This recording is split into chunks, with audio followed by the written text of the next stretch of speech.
Hello students, welcome back Mata Mondi Oswal YouTube channel. I am Gagandeep Kaur, SST teacher of Mata Mondi Oswal Public School. Today we are start third chapter of geography India drainage. आज हम भारत के जल प्रवाह के बारे में पढ़ेंगे। First है बेटा, किसी एरिया में बहने वाले उसके दरिया नहरों के जाल को वाटर ड्रेनेज कहते हैं। कुदरत ने भारत को बहुत छोटी बड़ी बहुत सारी नदियाँ बख्शी हैं और अब उसके बारे में हम डिस्कस करते हैं। फर्स्ट जैसे हो गया दुआब। दुआब क्या होता है बेटा, दो दरियाओं के जो विचकार वाला इलाका होता है, बीच का इलाका है ना, उसे दुआब बोलते हैं। नेक्स्ट हो गया बेटा वाटर डिवाइड, जल विभाजन। जब हम वाटर को दो हिस्सों में डिवाइड करते हैं, that is called water divide. Next हो गया बेटा ड्रेनेज बेसिन। ड्रेनेज बेसिन क्या है कि अप्रवाह क्षेत्र, मतलब किसी दरिया जहाँ उसकी सहायक नदियों को जो लागले क्षेत्र जहाँ जल का प्रवाह किया जाता है, मतलब कि जल का जो जहाँ निकास किया जाता है उसे ड्रेनेज बेसिन कहा जाता है।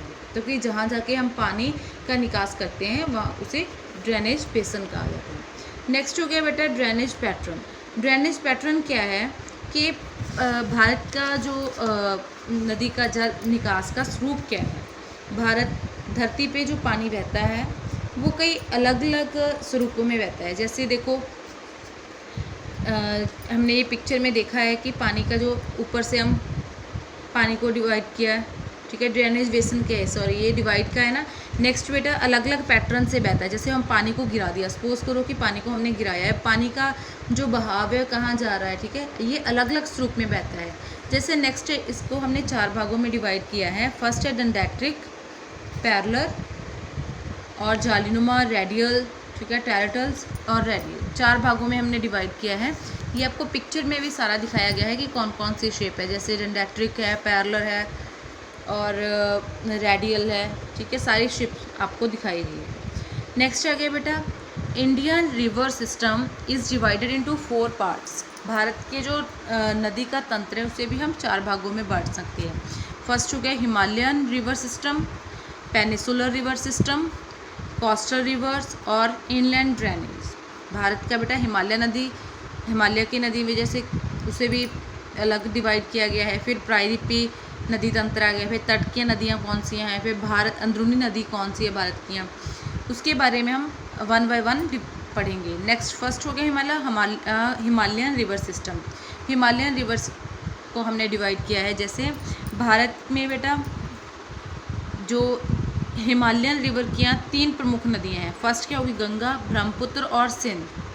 उनकी जो सहायक नदियां हैं वो हिमालय की नदियां जो थे, पहले हिमालय बनने से पहले भी इसकी जो सहायक नदियां थी, इससे बनने से पहले भी बहती थी। ये नदियां 12मासी होती हैं कि सारा साल बहती हैं। इसका कारण क्या है, क्योंकि जो पहाड़ों से बर्फ़ है वो पिघल के सारा साल इन नदियों में पानी रहता है। ये कौन सी नदियाँ होगी बेटा, हिमालयन रिवर सिस्टम। नेक्स्ट आ गया बच्चे Indus and its tributaries. Indus Sindh की जो नदियाँ हैं, ठीक है, सिंध की, और उनका जो मतलब आगे डिवीज़न क्या है, ट्रिब्यूटरी नदीज कौन सी है। जो सिंध की नदियाँ हैं बेटा, ये नदियाँ समुद्र तल से 5182 मीटर की ऊंचाई पे होती हैं। इसे बौखर या छू हिम नदी तिब्बत से निकलती हैं। तिब्बत में ये सिंध को सिंगी या खम्बन शेरमुख कभी कहा जाता है। इसकी आगे बेटा ये पिक्चर देखो, ये डिवीज़न भी की हुई है, ठीक है। इंडस की जो नदियाँ हैं, बौखर है, इसकी लेंथ कितनी है, ट्रिब्यूटरी रिवर्स कौन सी हैं, ठीक है, ये हो गया। नेक्स्ट आ गया बेटा ड्रेनेज सिस्टम। ड्रेनेज सिस्टम क्या है बच्चे, गंगा का जल तंत्र क्या है। गंगा भारत की जो पवित्र नदी मानी जाती है। ये उत्तराखंड में गंगोत्री मतलब से हिम नदी से जन्म लेती है। इसकी मुख्य धारा जो है भागीरथी भी कहते हैं इसे। ये शुरुआती जन्म स्थान इसका 280 किलोमीटर का सफ़र तय करती हुई जी हरिद्वार पहुंच जाती है। ये संसार की सबसे सुंदर जो डेल्टा वन है वो बनाती है, ठीक है जी। नेक्स्ट बेटा इसकी ट्रिब्यूटरी रिवर्स हैं, उसकी लेंथ कितनी है, ठीक है, ये आपको एक चार्ट के द्वारा दिखाया गया है, ये देखो, है ना। नेक्स्ट आ गया बेटा ब्रह्मपुत्र बैसिन। ब्रह्मपुत्र बैसिन में क्या है कि ब्रह्मपुत्र तिब्बत में जो कैलाश पर्वत लड़ी और आंगसी हिम नदी से जन्म लेती है। इसकी लंबाई 2900 किलोमीटर की है, ठीक है जी। नेक्स्ट ये ब्रह्मपुत्र की आपको रीज़न, लेंथ और ट्रिब्यूटरी रिवर्स हैं वो बताई गई हैं। नेक्स्ट आ गया बेटा पेनिसुलर ड्रेनेज। ये मौसमी नदियाँ होती हैं, इसमें जो बरखा रुत में जो मतलब पानी होता है इन रिवर्स में, और ये नदियाँ महानदी, गोदावरी, कृष्णा, कावेरी पूर्व दिशा में बहती हैं। ठीक है, इसके सारे ये आपको आगे आगे दिए थे, ये पेनिसुलर ड्रेनेज है। ठीक है, मतलब कि मौसम के हिसाब से इनमें पानी आता है। नेक्स्ट बेटा साबरमती वगैरह ये हो गया। नेक्स्ट आ गया इनलैंड ड्रेनेज। इनलैंड ड्रेनेज क्या है? अंदरूनी नदी तंत्र। भारत की कुछ नदियाँ जो होती हैं समुंदर तक नहीं पहुँचती हैं, वो रास्ते में ही विलीन हो जाती हैं। ठीक है, जो मतलब नदियाँ समुंदर तक नहीं, रास्ते में जो ख़त्म हो जाती हैं उन्हें इनलैंड ड्रेनेज कहते हैं। जैसे इसकी एग्जांपल है घग्गर नदी, जो 465 किलोमीटर तक की है, जो रास्ते में ही जाके विलीन हो जाती है। एक लेह लद्दाख की लूनी नदी है राजस्थान की, वो भी बेटा रास्ते में ही विलीन हो जाती है। मतलब कि सपोज करो कि यहाँ से चली कम होती होती होती होती वहाँ जाके विलीन हो जाती है, मतलब ख़त्म हो जाती है। नेक्स्ट बेटा आपको डिफरेंस दिया हुआ है हिमालयन रिवर्स और पेनिसुलर्स का। उसके बाद नेक्स्ट आ गया आपके पास लेक्स।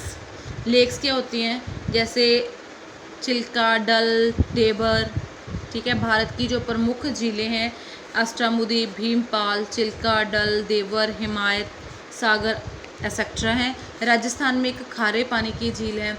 जो झीलें होती हैं उन्हें लेक्स होती हैं, सैर सपाटे के लिए बहुत ही मतलब कि लोग उन्हें हर साल बहुत सारे सैलानी जो देखने आते हैं। ठीक है, इनका काफ़ी महत्वपूर्ण स्थान है, लोग काफ़ी मात्रा में इन्हें हर साल देखने आते हैं। नेक्स्ट हो गया बेटा कोस्टल रिवर्स और role of the river in Indian economic.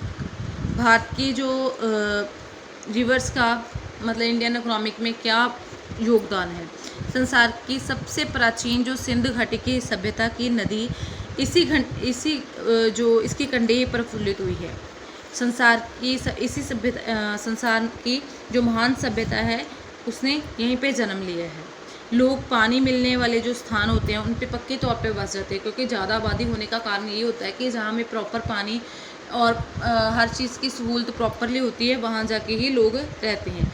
और जो एरिया मतलब जहाँ पानी नहीं मिलता वहाँ से वो एरिया ख़त्म हो जाता है, मतलब उजड़ जाते हैं वहाँ से लोग। नेक्स्ट आ गया बेटा नदियाँ प्रदूषण को रोकती हैं।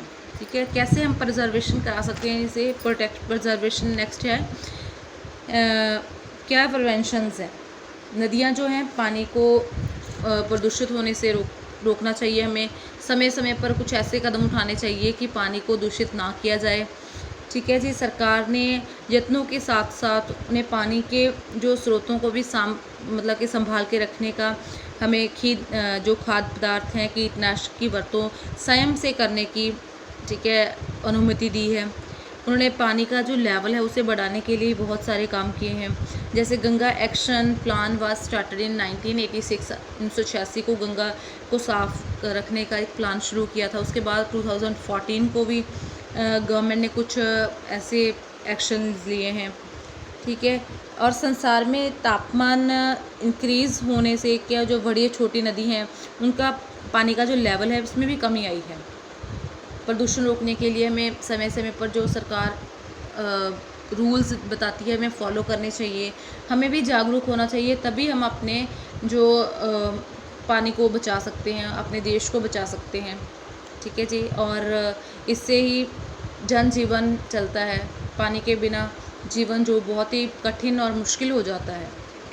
ठीक है बेटा, पानी का प्रॉपर ड्रेनेज करना चाहिए, प्रॉपर यूज़ करना चाहिए, तो तभी हम अपने देश को अपने जनजीवन को बचा सकते हैं।